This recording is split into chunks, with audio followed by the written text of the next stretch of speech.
Bonjour à tous, Rémi Mazuel, je suis l'interprète du Voisin de Picasso et dans le cadre du hors-scène du théâtre de la Contrescarpe, je vais aujourd'hui vous raconter une petite anecdote qui m'est arrivée en avril 2019. À l'époque, nous étions en train de monter une pièce qui s'appelait le Voisin de Picasso, non, l'épopée du buveur d'eau et qui va se rejouer bientôt. Et à l'époque, on avait besoin de financement pour cette pièce, donc on avait réussi à la faire acheter pour une soirée privée organisée par un docteur qui était urologue. Donc on l'avait organisé en fait, c'était pour un congrès d'urologie. Donc ça se passait au théâtre du Ranelagh, magnifique théâtre, sublime, très très grand plateau, voilà, très très beau, très ancien et devant un parterre d'urologues.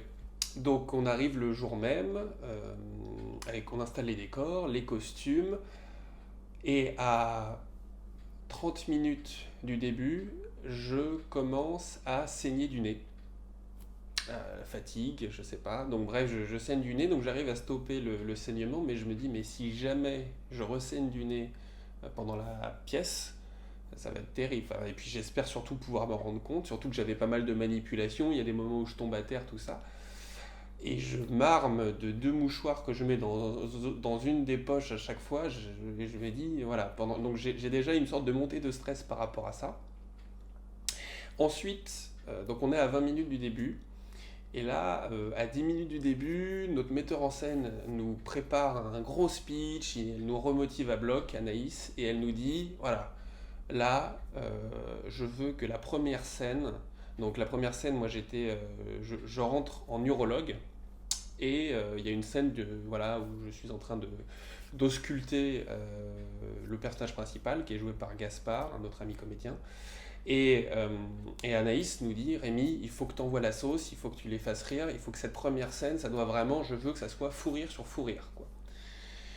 Donc pas de pression, hein. Et donc du coup, bon, donc on se prépare, on y va, on est à 10 minutes, on est remonté à bloc, on se rassemble tous les quatre, on entend les urologues rentrer dans la salle. Il faut savoir que les urologues, eux, de leur côté, ne savaient pas du tout à quoi s'attendre. Ils étaient juste invités à une soirée annuelle d'un congrès d'urologie où d'habitude il y a juste une petite conférence et ensuite un buffet. Et là, pour une fois, il y a une pièce de théâtre, mais ils n'étaient pas du tout au courant ni du sujet, ni de quoi que ce soit. Enfin bon, donc du coup, ils étaient là parce que ils étaient un peu, entre guillemets, obligés d'être là. Ils étaient là avec leur femme ou seuls, mais voilà, pour eux, donc, ils n'étaient pas là en mode détente, ils étaient là en mode boulot. Bref, on l'a su qu'après ça. Donc du coup, voilà, la salle se remplit, on va s'apprêter à commencer.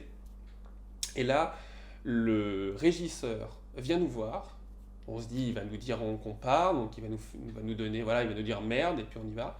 Et là, il commence à nous montrer une vidéo sur son téléphone en disant, regardez, regardez, il y a Notre-Dame qui brûle. Donc il nous montre ça, on est totalement sidéré, on voit notre âme brûler en direct, et puis là il nous dit bon bah bon spectacle. Puis il part en régie comme ça. Donc nous voilà, on est resté comme ça, ok, donc il y a Notre-Dame qui brûle actuellement.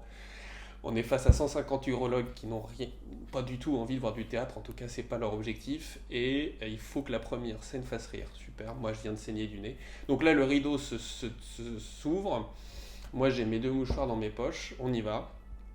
J'arrive en urologue, devant 150 urologues, et la scène se passe, donc j'y vais, et il y a notamment un moment au début de la scène où je suis censé avoir une phrase qui est un peu une punchline, qui doit déclencher normalement le premier rire. Et là, au lieu d'avoir un rire, il y a un silence de mort avec un... C'est-à-dire qu'avec Gaspard, sur ce moment de punchline où je laisse un peu de temps, parce qu'habituellement il y a des rires, on entend juste un... En fait, l'histoire, c'est qu'il y a donc une personne dans le public qui avait bien remarqué que cette phrase était censée faire rire et qui s'était dit, parce qu'il avait une toux qu'il voulait faire passer, je vais en profiter au moment où le public va rire pour lâcher ma toux. Sauf qu'il n'y a pas eu de rire du tout. Et donc du coup, il a pu lâcher sa toux, mais alors vraiment dans un silence religieux. Donc ça a été un moment, une sorte de vent de solitude assez puissant. Je me suis dit, ok, là ça part super bien. Et puis il y avait deux, trois personnes qui étaient sur leur téléphone, évidemment, avec Notre-Dame de Paris. On y va, on se démène, on se bat, on est tous les quatre sur scène. Finalement, ça se passe bien, je ne saigne pas du nez. Miracle de chez les miracles. Mais voilà, c'était une soirée assez particulière, devant 150 urologues avec qui on a discuté derrière. C'était assez improbable. Et surtout, la sidération de découvrir Notre-Dame de Paris en train de brûler, quoi. Donc, ouais, drôle de moment pour jouer, mais bon, un moment dont on se souviendra longtemps, je pense. Voilà, j'espère que cette histoire vous aura un petit peu diverti, si le mot peut être employé. Je vous souhaite une excellente fin de confinement, car je l'espère, le plus dur est derrière nous, espérons-le. Prenez soin de vous, de vos proches, portez-vous bien, et je vous souhaite à très vite. À bientôt!